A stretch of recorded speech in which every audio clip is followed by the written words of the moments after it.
Hello and welcome to Nick's Nerd News. This is where you come to listen to breaking news when it comes to the nerd world. That means we have breaking video game news, movie news, and TV news. If you want to hear about the latest games, the latest movies, and everything else, stick around. Because here's your host, Nick, from a tiny studio in San Diego.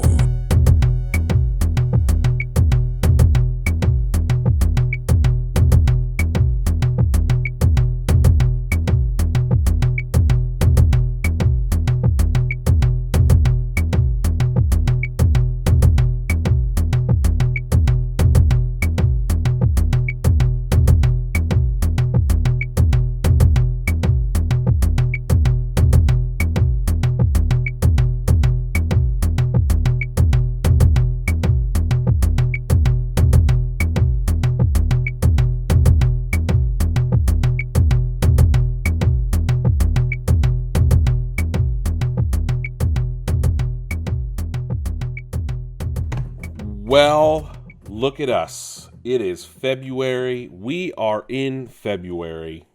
I'm just going to keep saying February. No. Groundhog Day was this past weekend. Puxatawny Phil said we got 6 more weeks of winter. Do I believe that little rodent? No, because I live in California. But I'm not going to listen to some underground rat. Great movie, though. How you guys doing? You guys having a good week so far? It has been a very long week for me, just personally, and it's only Wednesday. But some cool things happened this week. We're going to talk about all of it, and just overall having some fun. We're having fun, aren't we? Are you having fun? I'm having fun. I think. I think. Anyway, I don't know. So we got some cool stuff talking about. Some movie trailers dropped this week. Fantastic Four, Jurassic World Rebirth. Did not expect that to come out before the Super Bowl, which is this upcoming weekend. Then, of course, we learned that the console wars are officially over. And, we're going to talk about that. And Multiversus is coming to an end again. But those are our top stories. And let's not waste any time. But before we get there, why don't you head over to nicksnerdnews.com. That is the one-stop shop for all things Nick's Nerd News. You can listen to the show right in your browser, or you can take us on the go, because I got links, all the links to Spotify, Apple Podcasts, Amazon Music, iHeartRadio, and YouTube. Right? Also, check out the social media tab. We're on Twitter. We're on Instagram. We're on Threads. We got a Facebook. And guess what? YouTube's also a social media site. What? Anyway, let's not waste any more time and get straight to the news, shall we?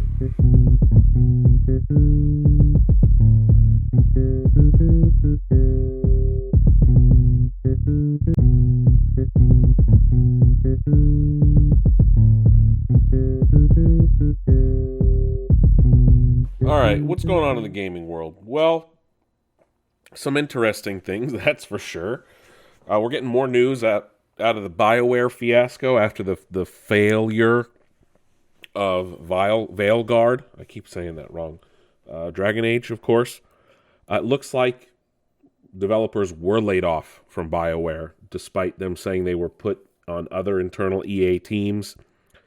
But they have kind of shrunk in size, BioWare, to start working on Mass Effect 5. I think they should have grown in size, if you ask me, to go full all in.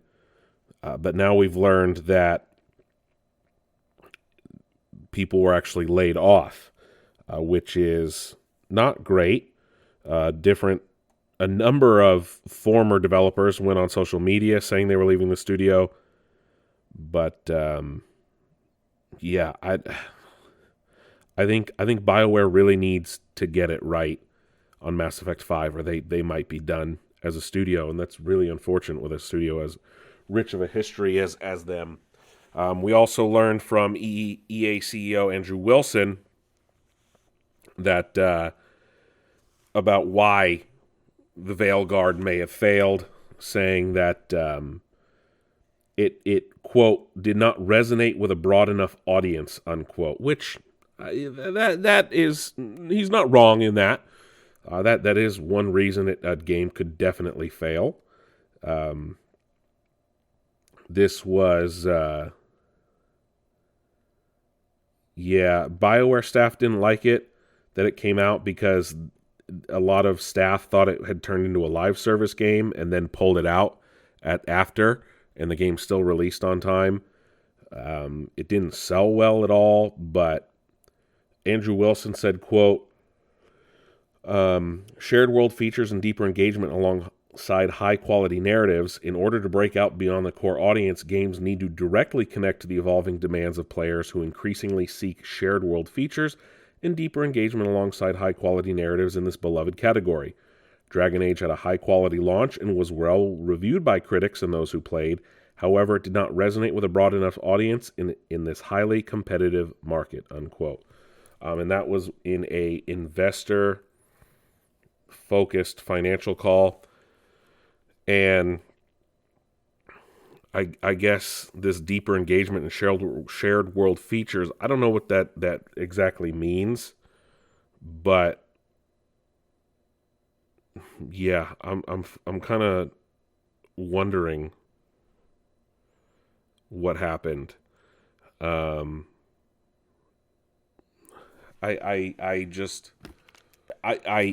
have to hope that they don't want to push live service into Mass Effect 5. And they in this same reporting, most of EA's revenue, about 75%, comes from live service. Mostly Ultimate Team, let's not kid ourselves. But and Apex Legends probably.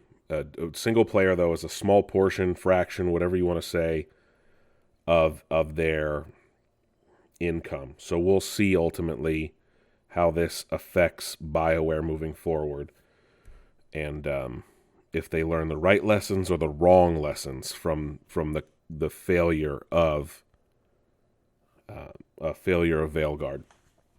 Moving on. So Space World, which is like an event Nintendo used to hold. I don't know if they still do. I don't even know if Nintendo officially held it. But like a lot of new Nintendo stuff would always be shown off at Space World. Like you always hear about the Space World demo for Pokemon. Well, the original Space World GameCube prototype from 25 years ago, yes, 25 years ago, just sold on eBay for $100,000. Yes, $100,000 for an old prototype GameCube. That is wild to me. $100,000. This is why you should not get rid of your own old consoles, people. Don't get rid of your old consoles, because sometimes they might be worth $100,000. Nintendo Space World. Yeah, Space World ended in 2001. It started in 1989. That's crazy that they haven't done it since. So there you go. Almost the last time they did it. Crazy time to be alive, people. $100,000 for a GameCube of all things. Did you guys ever watch the movie Kickboxer? You know, Jean-Claude Van Damme? Well, some former Call of Duty developers are working on an official game based on Kickboxer. They're called Force Multiplier Studios. They are working with Dimitri Logothetis and Rob Hickman, the team behind the rebooted Kickboxer trilogy, to make a movie or to make a game based on it. Of course, we know JCVD, Jean-Claude Van Damme, starred in the original Kickboxer movie in 1989. It had several sequels. Van Damme, of course, did not, show up in any of the movies until the reboot in 2016, which also featured Dave Bautista, and Kickboxer Retaliation, the sequel to that movie in 2018. There is another Kickboxer movie coming out soon. I guess they're starting to film it, or they're going to set to film it. The new game, though, is in early development. Force Multiplier Studio says, quote, "We'll combine the rich narrative of Kickboxer with kinetic martial arts action to deliver an intense, high-octane brawler and feature iconic characters and locations from the franchise, originally starring martial arts icon Jean-Claude Van Damme," unquote. However, we don't know if Jean-Claude Van Damme will actually be in the game. They have been very vague on if he's signed with them to be in the game. So, if you get the game hoping to play as Jean-Claude Van Damme in any capacity, sounds like he probably won't be there.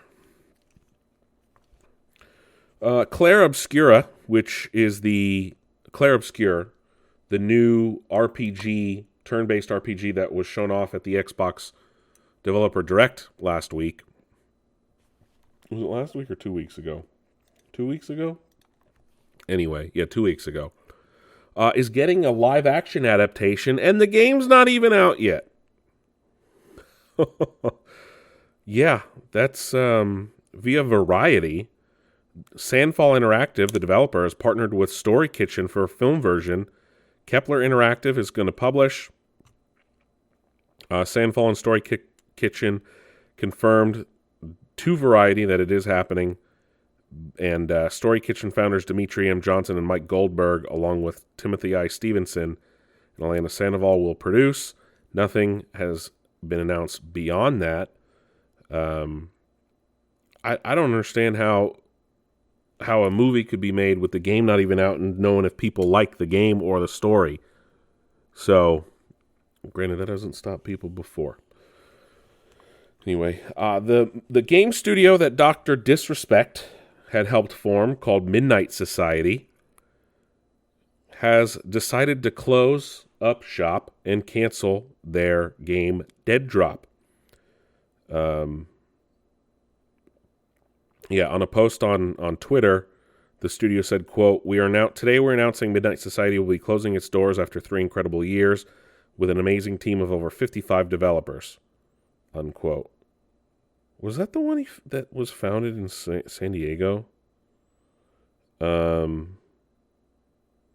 fired Guy last year after all the crazy stories came out about him and a fan that were very highly questionable. But it looks like the studio will be no more and is canceling their game. And last week, I spent a good amount of time talking about, Xbox published games going to PlayStation. And how the core 3 ultimately should not go. Obviously, no one's listening to me. No one's listening to me at Xbox. Let me clarify that. Now, look, I just today, this past week we learned that Forza Horizon 5 is going to be launching on PlayStation this spring. Now, oh wow, it's not even made by Turn 10 or Playground. But, yeah, I get it. It's 4 years later. That I'm still not 100% on board with this.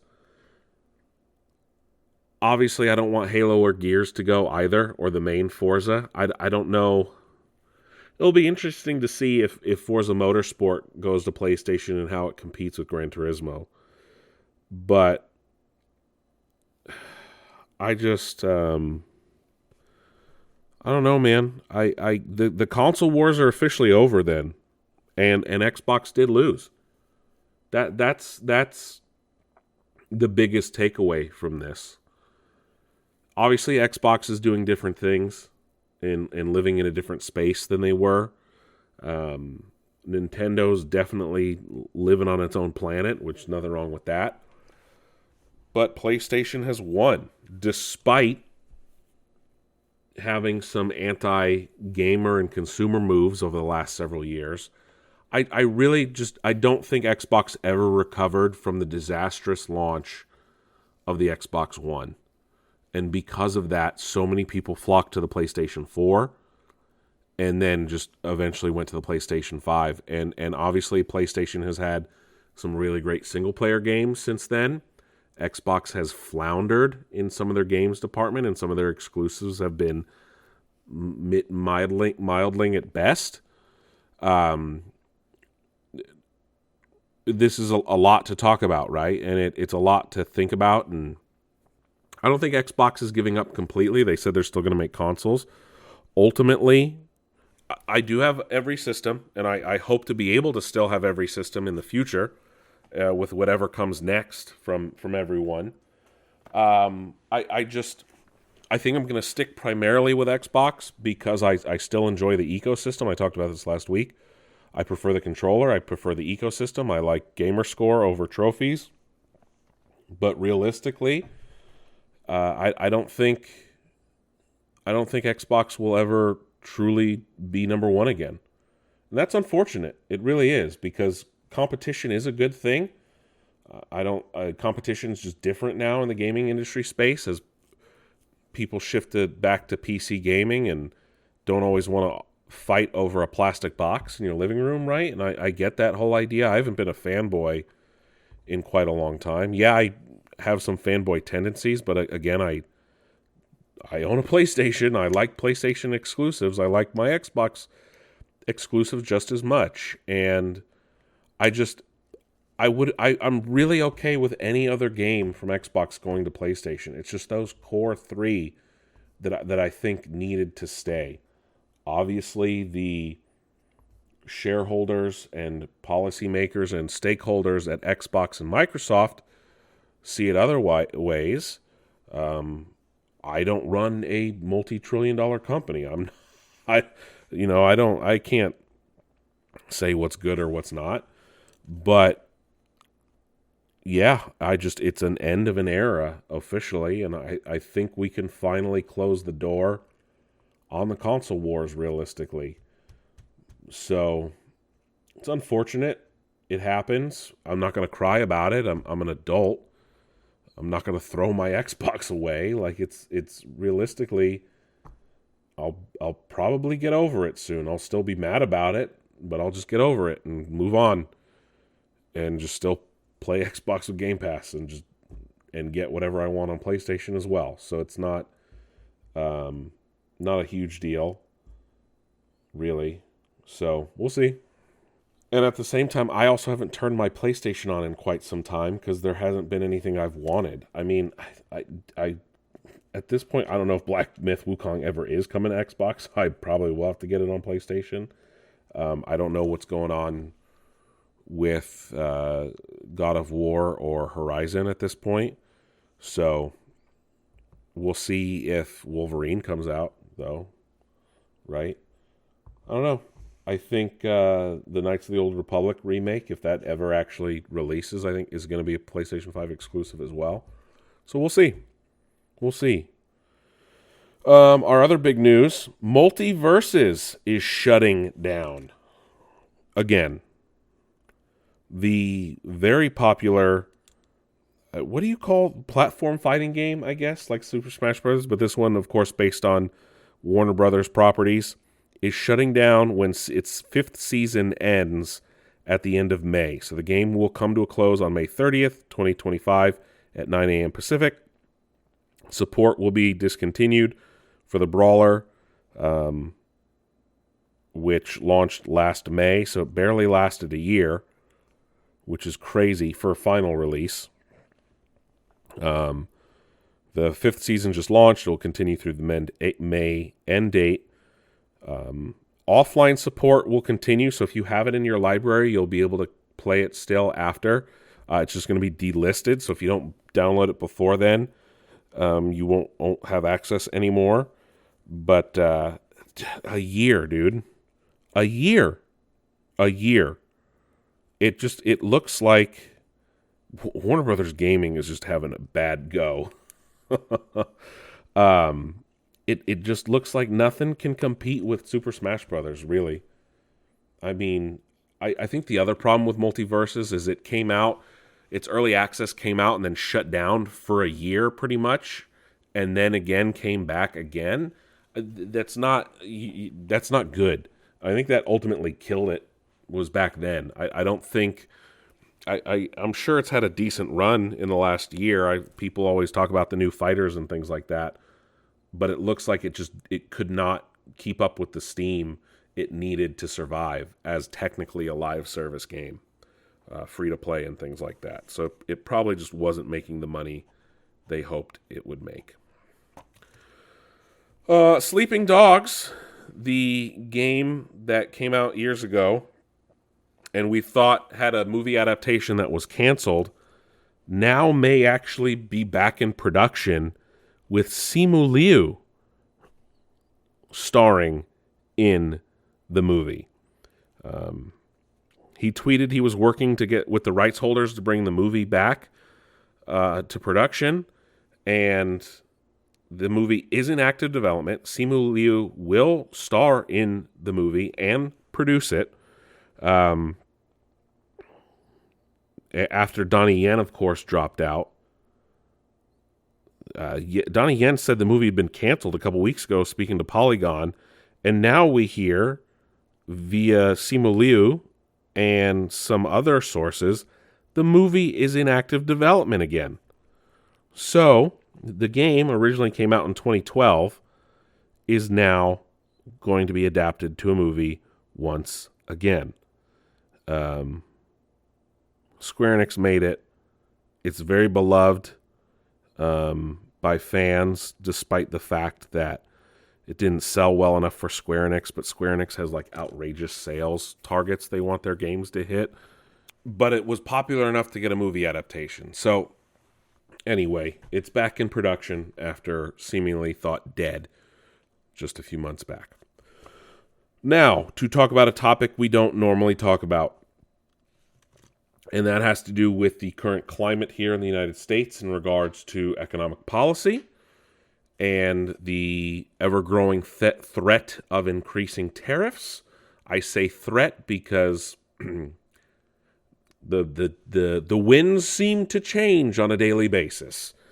And the Electronics Entertainment Software Association, the ESA, who used to run E3 and things like that, is warning and has urged the administration, the presidential administration, to consult with the private sector over tariffs, especially to avoid harm to the massive video game industry. The ESA released a statement saying, quote, "Video games are one of the most popular and beloved forms of entertainment for Americans of all ages. Tariffs on video game devices and related products would negatively impact hundreds of millions of Americans and would harm the industry's significant contributions to the U.S. economy. We look forward to working with the administration and Congress to find ways to sustain the economic growth supported by our sector," unquote. They, of course, represent several major video game industries and companies like Microsoft, Nintendo, Sony, Square Enix, Ubisoft, Epic Games, EA, things like that. While if you follow any of that stuff, obviously the tariffs were mostly aimed at Canada and Mexico. China does have tariffs imposed on it as well, not as high. However, the tariffs on China are active and did go live compared to the other two countries. But we've also heard of threats towards the European Union, things like that. The UK, again, it all depends on which way the wind is blowing, it seems like. But the impact on the gaming industry could be massive. Massive. It looks like it might not affect the Nintendo Switch 2. But if he does tariffs on Vietnam, that could raise the price of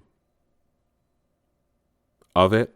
I guess production of Nintendo Switch had moved to Vietnam, but not so much on the Switch 2. But production on PlayStation 5 could be affected, on the Xbox Series X. You're looking at a 10% increase in price potentially, which on a several $100 console is equal to about almost $100. Realistically, I mean $50. But again, that's a $50 price increase plus the tax you still have to pay, the sales tax and everything like that. So you're looking at least an increase potentially of $100 on these consoles just because of what's going on. Now, if that actually happens and follows through, we'll see.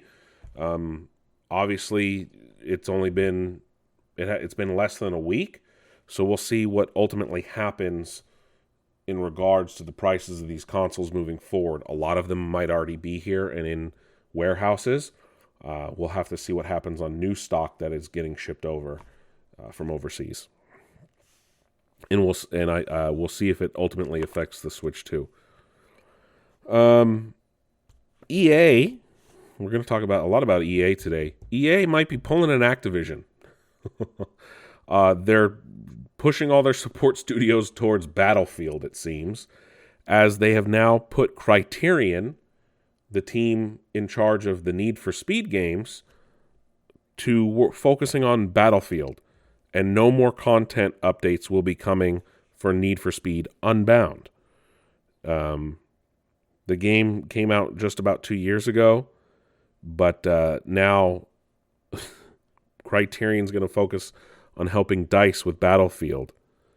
What are you doing, EA? And even when Activision, like, you guys used to make games other than your massive shooters. Do that, and you might make more money. Funny thought. Yeah, they're going to focus on Battlefield. I don't get it. And speaking of Battlefield, EA has given us our first look at the next game, the next Battlefield, whatever it might be called. They've already started development. They already have player testing in place. It is pre-alpha gameplay that they released, and announcing what they're calling Battlefield Labs, and they're asking for playtesters. I guess Battlefield Labs is helping develop the game. They also revealed Battlefield Studios, which is the new umbrella branding they're calling for they have 4 studios now working on Battlefield. DICE, of course, the main bread and butter studio behind Battlefield. Motive US, who made the Dead Space remake and Star Wars Squadrons. Studio Ripple Effect, which used to be DICE LA, and Criterion, who I just said worked on the Need for Speed games. So DICE in Sweden is gonna focus on multiplayer. Motive is working on the single player missions and multiplayer maps. Ripple Effect is working on bringing new players to the Battlefield franchise. How does a game developer do that? And Criterion is working on the single player campaign. Wait, what? You're having a driving studio, a company that makes driving games, work on the single player campaign, and you're having a company that made a great single player campaign game and then an awesome like dogfighting game work on single player missions? None of this is making sense, EA. What are you doing? The new Battlefield game will see the return of a linear campaign. And since it did not have a campaign in 2021's Battlefield 2042, EA said that the studios is entering what's called quote unquote critical phase of development. They want player feedback on what to prioritize, improve, and refine before release. And Battlefield Labs will see EA test almost everything, but not everything players will see and compete with. Because Battlefield 2042 crashed and burned so much. There's a lot of this on IGN if you guys want to check it out. But I don't know. It'll be interesting what happens. So much, though. So I don't know when this game's coming out, but enough that Andrew Wilson made a comment that they're willing to... So the game is expected in fiscal year 2026, which technically starts in March. That means it can come out anytime between April of this year and March of next year. But are they going to release in the fall is a real big fucking question. So much so that Andrew Wilson even made a comment about it. And he was like, look, man, if we need to move the release of Battlefield due to what he's calling, quote, nuanced year relative to competition, unquote, i.e. he's afraid of Grand Theft Auto, as is everyone. But, yeah, Andrew Wilson said, quote, certainly we exist in a competitive marketplace. I've had the great fortune to be in this company for 25 years, and we've done a great job of competing with all of our great franchises over time. That being said, we've invested more in this Battlefield than any Battlefield before. We have 4 studios. We've had a meaningful amount of time. We're looking for this to be the biggest Battlefield we've ever made, and we, of course, want to make sure that we launch that into a window where we can deliver on the fullness of the promise of what Battlefield can be and grow the community to a level that is commensurate with the size of the game that we're making. I do believe that this year might be a nuanced year relative to competition. There may be some things happening in the year that may cause us to think differently about our launch timing. We have a fiscal year 26 launch window that the team is targeting. We believe the game will be great and ready at that time, but if we got close to that time frame and believed that this wasn't going to be a great window for us, then we would take a look at what an alternative window might be that would give us the appropriate time, energy, and player acquisition opportunity for this Battlefield to be all that it needed to be, unquote.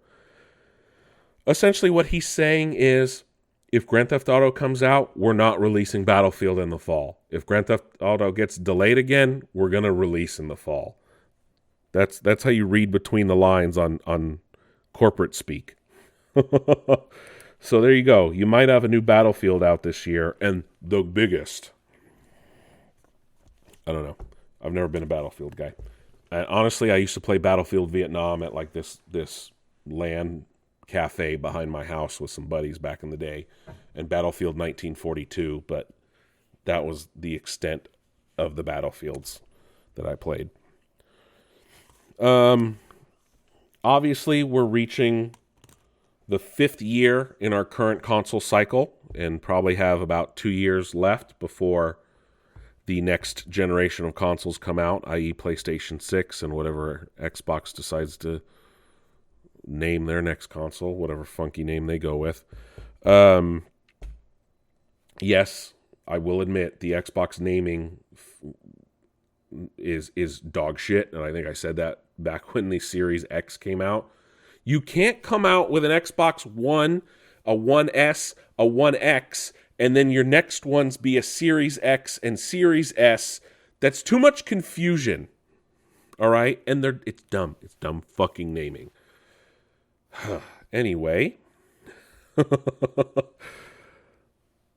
Sean Layden, who recently retired from Sony and, of course, led PlayStation and things like that, was being interviewed with Kiwi Talks about,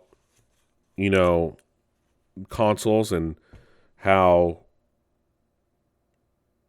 I guess, Xbox has had some success with things, is when it comes to physical media and offline games and having an all-digital version of a console and things like that, by saying, quote, I don't think Sony can get away with it now. I think Xbox has had more success in pursuing that strategy, but Xbox is really most successful in their business in a clutch of countries: the US, Canada, UK, Ireland, Australia, New Zealand, South Africa. Coincidentally enough, all English-speaking countries. Sony, which is the number one platform in probably 170 countries around the world, has an obligation or responsibility to say, if we go discless, how much of my market is not able to make that jump? Can users in rural Italy get a decent connection to enjoy games, unquote. So he's essentially saying PlayStation cannot go completely discless on the PS6. And I agree with him. I don't think Xbox should either. Because I think physical media is going to make a comeback as people are starting to realize they don't actually own digital copies of things. Even with Game Pass, you don't own those games.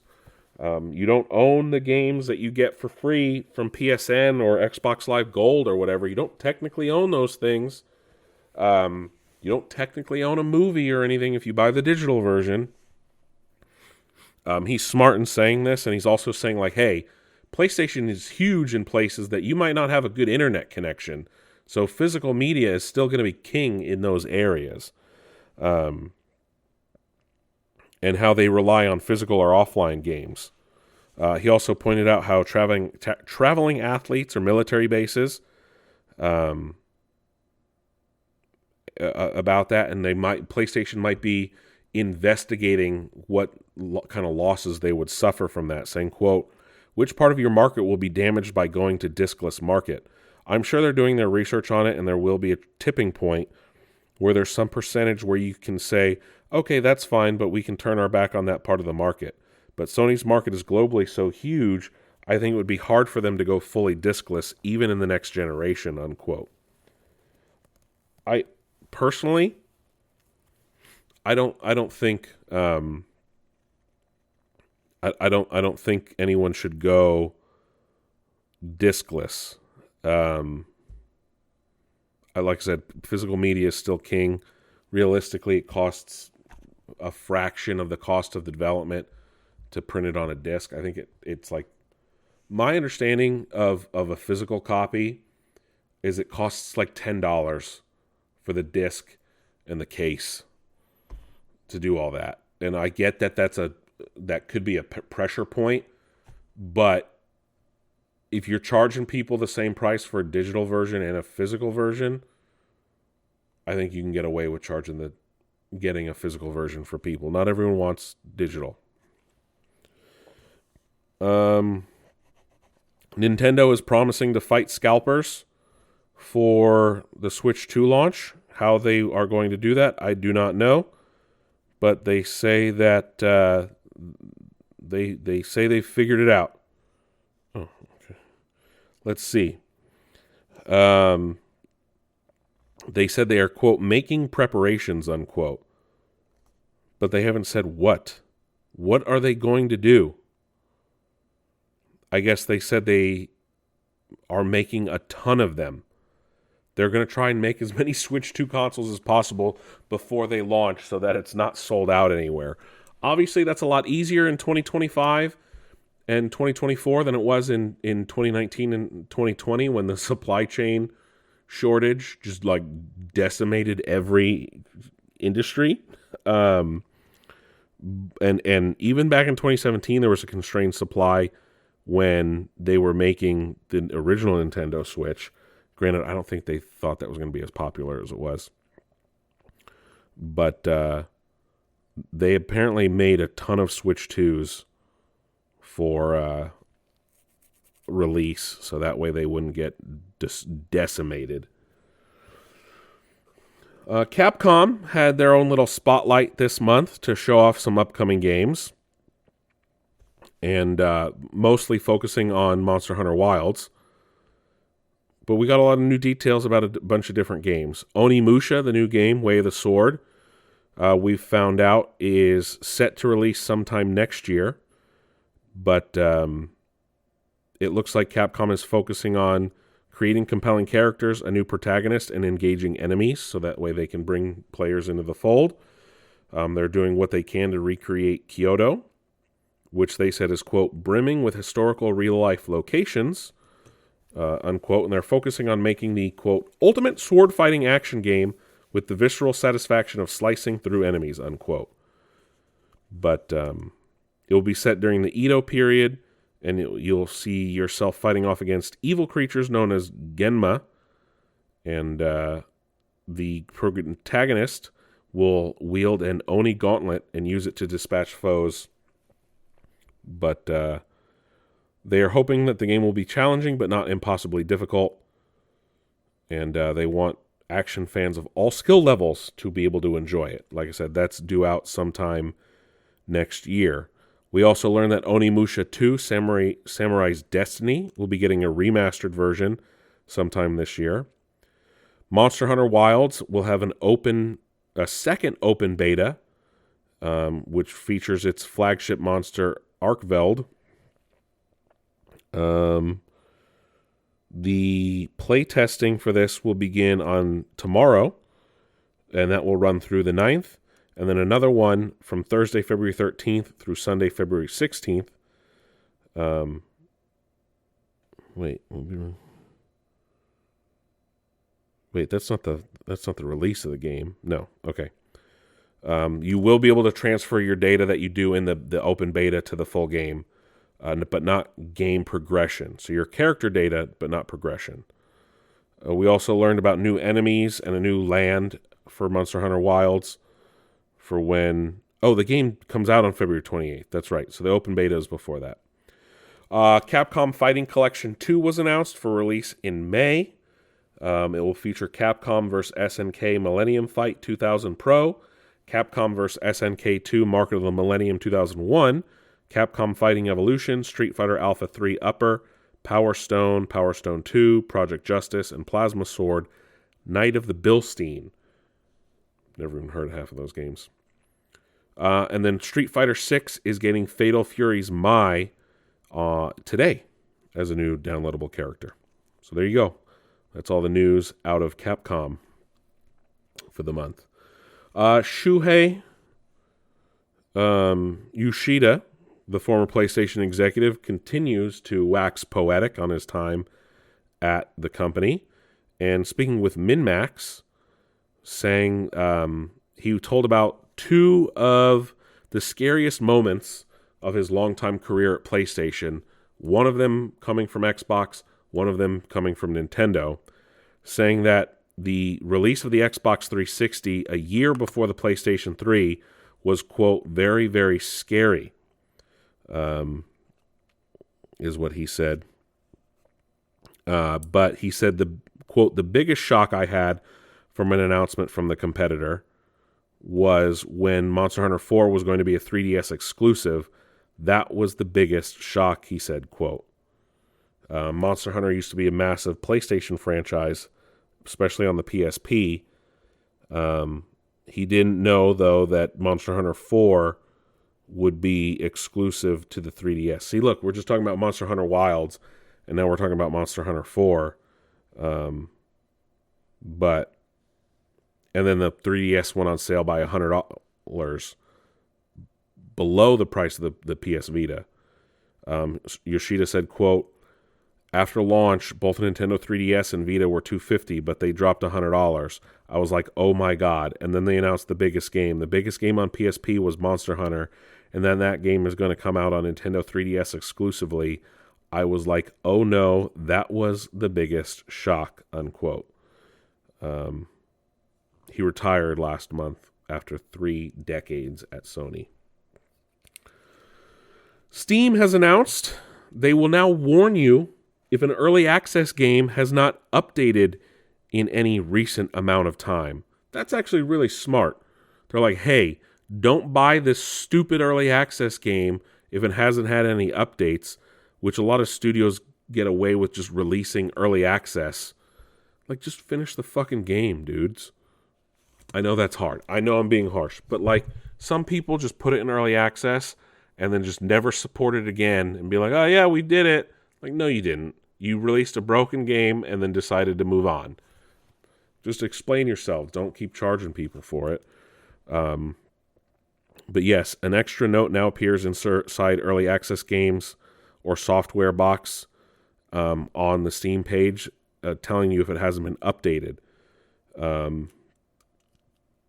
That's already been starting to be seen on several dormant games and other early access software tools. There is no official time frame, though, of when this happens. But it essentially tells you if you want to buy a game and it's an early access game, it might not be supported or have extremely notable gaps in update timelines. But we'll see what happens ultimately with that. TCG Pocket, the mobile game that took the world by storm, allowing you to play the Pokemon TCG essentially on a mobile device, has allegedly brought in $500 million in less than 3 months. And it recently just launched trading, and I guess that's already been broken. They're trying to fix it already. But the Pokemon TCG Pocket has made an estimated $500 million in just less than 3 months. Wow. The same amount that Pokemon Go made in 22 days fewer. So that just tells you how popular Pokemon still is. PocketGamer.biz cited figures from App Magic that has estimated the digital card game has hit the $500 million mark on February 4th, just 97 days after it launched. It's the second Pokemon mobile game to do that after only Pokemon Go. So, the Space-Time Smackdown expansion that was added with new cards saw daily sales skyrocket to more than $10 million for the first time. Wow. Wow. I haven't played the game yet. I'd rather just have the physical cards. 2 more Xbox games are heading to PS5, and these games, I don't care that they're going to PS5 because they were technically never Xbox exclusives. They are PC games. Both Age of Empires 2 Definitive Edition and Age of Mythology Retold will be heading to the PlayStation 5 in a few months. No word yet. Again, Age of Mythology Retold is the newest game, but it's been out for months on Xbox and PC already. That will come to PS5 in March, and it will come with the Immortal Pillars expansion. PlayStation players will have the option to purchase Premium Edition for 5-day early access starting February 27th. Age of Empires 2 Definitive Edition, which is, again, several years old at this point, is slated to follow at some unspecified date in the spring. A new expansion is expected for Age of Empires 2 Definitive Edition as well, but World's Edge has not announced what that is. A new civilization for ranked play will also be announced at that time. But we'll see. We'll see. EA said that they are willing to put both Madden and EA Sports FC on the Nintendo Switch. I think those games have been absent from Nintendo for some time now. But Andrew Wilson in this same investor call said, quote, "Anytime a new console comes into the marketplace that's of a benefit to us, it gives us the ability to access and acquire new players. Typically, we've had franchises perform very well on Nintendo platforms. Certainly, our expectations is that products like FC and Madden and others might find real energy on the platform as they have done in the past." Unquote. All right, dude. Cool. Whatever the fuck that means. Like real energy? Yeah, motherfucker, it's a new console. Of course you're going to get real energy out of it.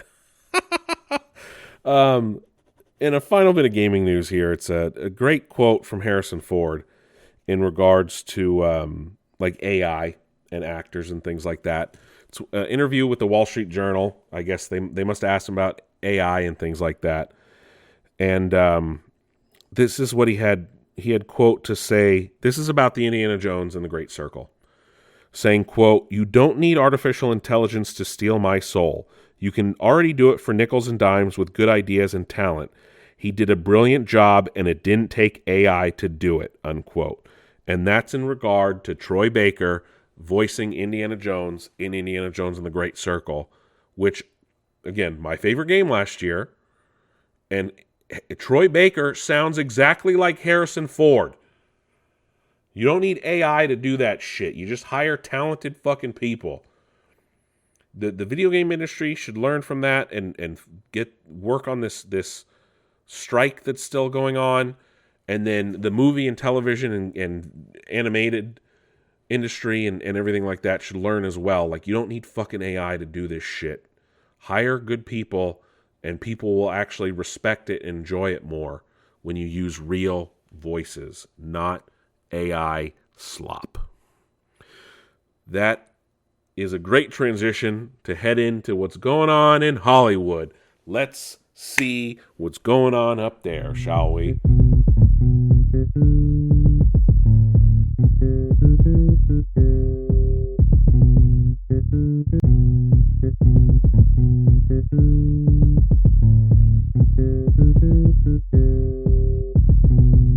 All right. So everyone hoping Chris Evans would return to the MCU.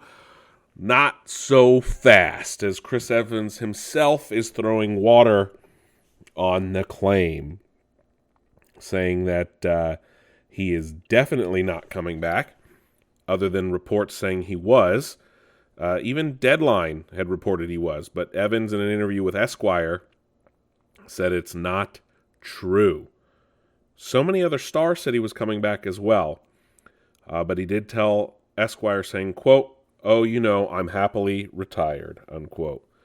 There you go. Guess he's not coming back. Then again, Marvel stars have lied before, so we'll see what actually happens, if he comes back or not.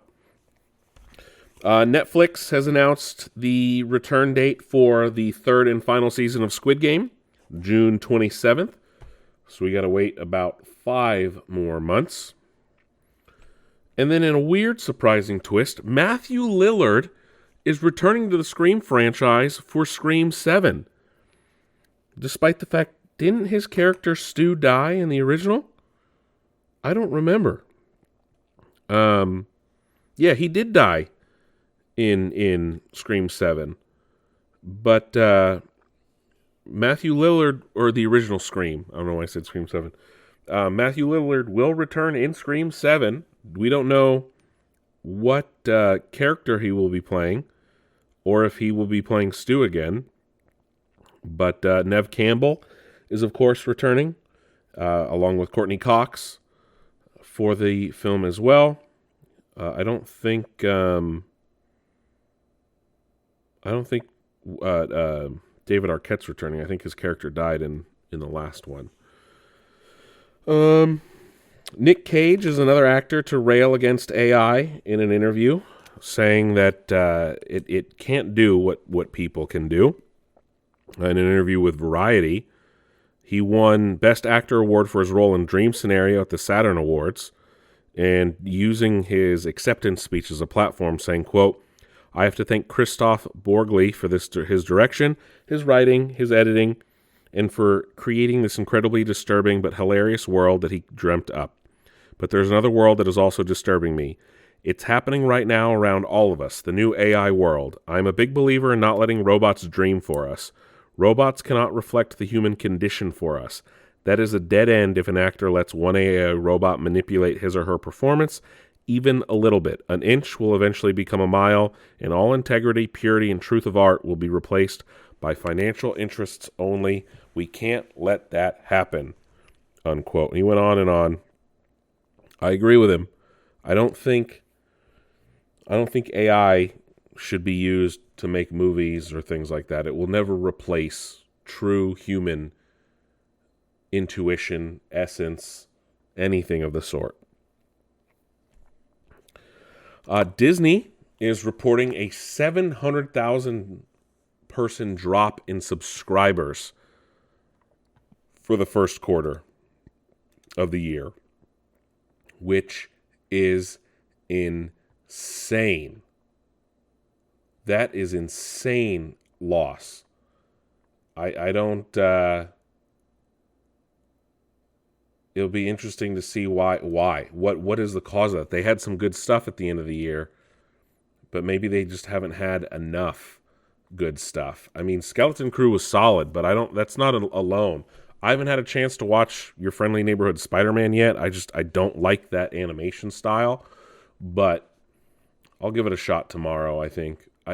Maybe there's just not enough content that they are putting out worthy of people staying signed on for. And who knows, maybe all those numbers will come back when Andor Season 2 drops in the next few months. But that's a lot. Buffy the Vampire Slayer reboot is currently in the works, and Sarah Michelle Gellar is apparently returning, and it's going to be coming to Hulu.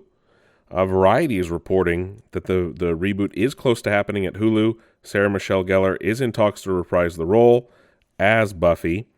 It will reportedly, though, be centered around a new vampire slayer, and Sarah Michelle Gellar's Buffy would be a recurring character.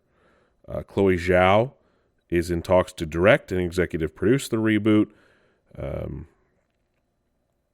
Joss Whedon, of course, is not involved, given his issues as of late. I don't know. I never got into Buffy the Vampire Slayer. I know a lot of people enjoy it. I watched Angel for a bit, which was a spinoff. It'll be hard-pressed to see if I come back for this. I don't know. Not my cup of tea, but I'm sure a lot of people will be happy, and I'm not knocking that at all. I'm happy that they get something they probably enjoyed coming back.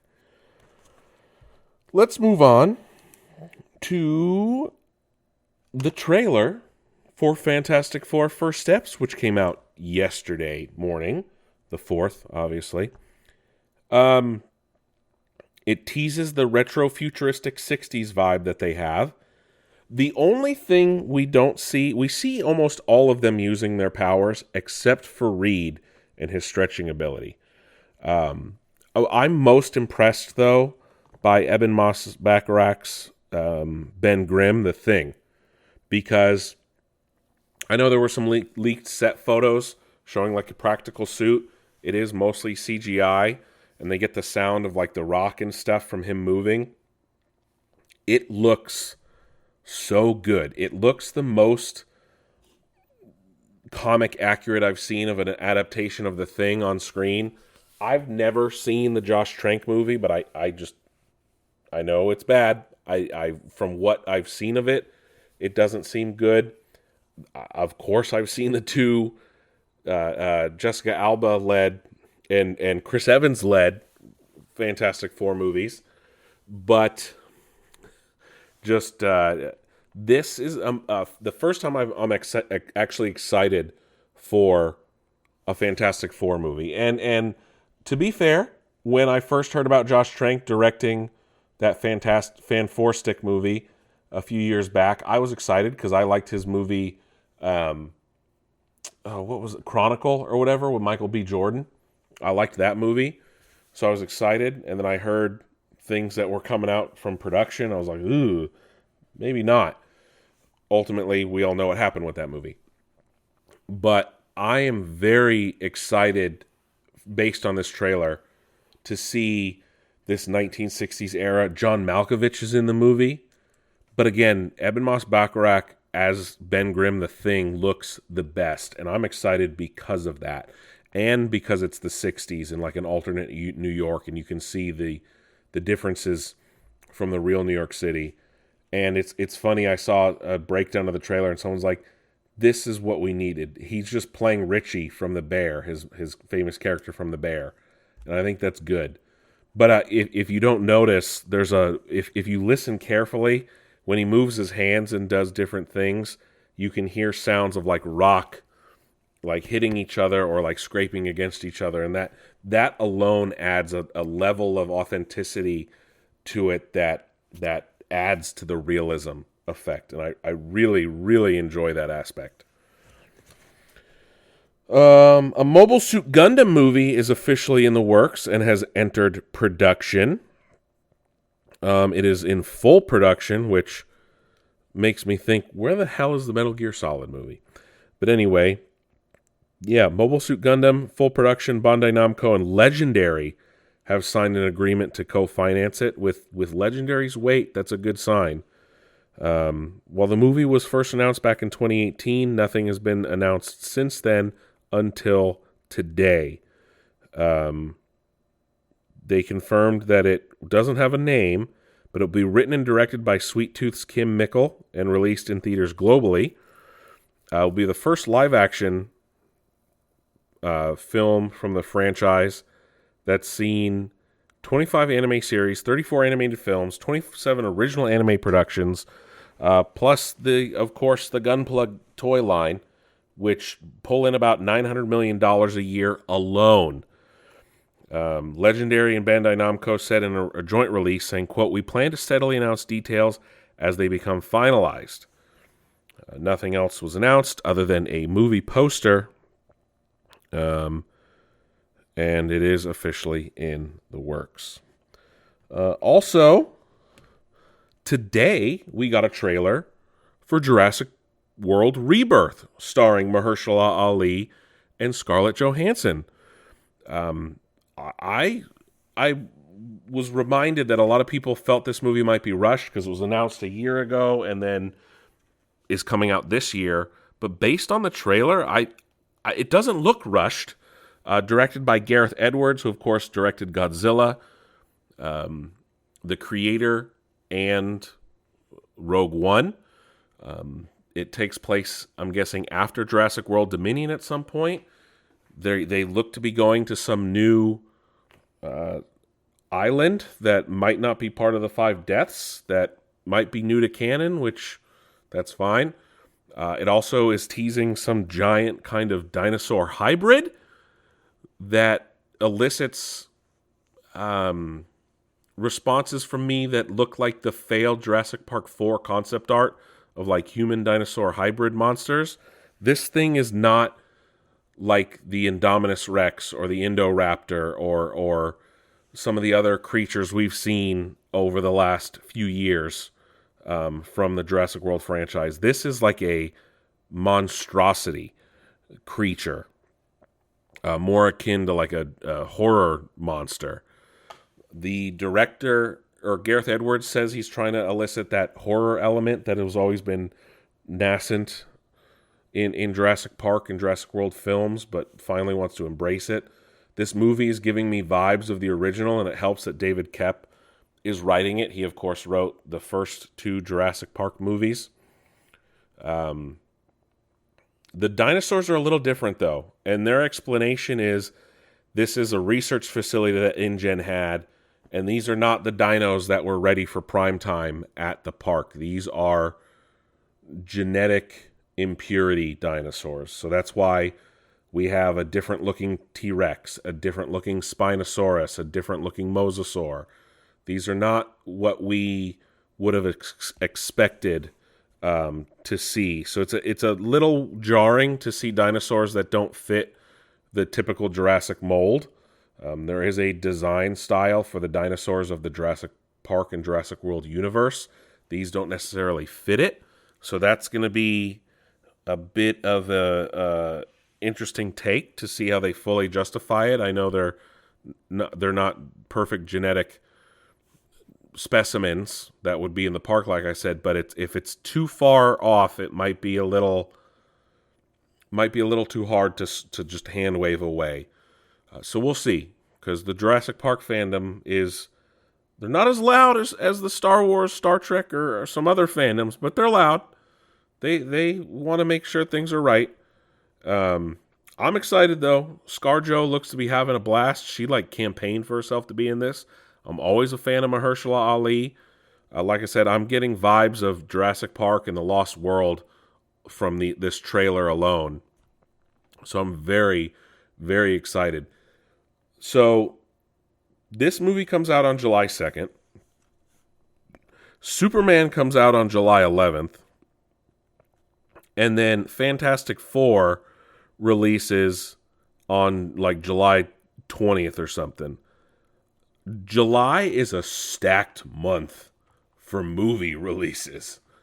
Like, that is insane. I don't know how those movies, I don't know how they're all going to make money. I do not know how they're all going to make money in that time frame, all coming out at the same time. It's insane to me that they're going to be able to release in that time frame and all make millions of dollars. People are not going to want to go to the movie that much. They might. Don't get me wrong. I could be wrong. I could be legitimately wrong. But we'll see ultimately what happens with huge blockbusters like that all going up against each other. Like I said, Jurassic World Rebirth on the 2nd, Superman on the 11th, Fantastic Four on the 25th. So there is some time to there's a little bit of a breather between Superman and Fantastic Four, but it will be very interesting to see how they all play against each other. Again, I'm excited for all of them though. So, well, I'm excited for a Superman movie for the first time, and I'm excited for a Fantastic Four movie for the first time. So, a lot of firsts here from me at Nixter News. I'm always excited for a Jurassic World movie. And let's get to our final story of the day. Oscar Isaac has been confirmed to be appearing at Celebration Japan, the Star Wars convention, which is happening in May, I want to say. So yeah, Oscar Isaac is confirmed to be returning to Celebration, which is sparking rumors. Now, I don't always dabble in rumors. When it's Star Wars, though, sometimes there's some validity to it. They're sparking rumors that Oscar Isaac may be returning to a galaxy far, far away. It's interesting because he's kind of been hesitant to return. He said famously in 2020 he'd only return saying, quote, if he needed another house or something, unquote. But then by 2022 told Variety, he said, quote, no real feeling one way or another and was therefore open to anything, unquote. But, he was mad that Disney turned down his idea of shipping Poe and Finn together. But I wonder if all three would return in the Rey film, which is supposed to be 15 years after The Rise of Skywalker. And interestingly enough, this year is the 10th anniversary of The Force Awakens, and of course the 20th anniversary of Revenge of the Sith. But we'll see what happens ultimately, what gets announced, what's shown off at Celebration Japan when it takes place later this year. Other than that, that's it for Nixter News this week. That was episode 352 in the books. Thank you guys for listening week in, week out. Don't forget to follow us on social. Check out nixnernews.com. And other than that, we're gearing up for movie releases. We got Captain America Brave New World in just over a week. I might go see that Hitman movie with Ke Huy Quan. But we'll see. And otherwise, I will catch you guys on the flip side.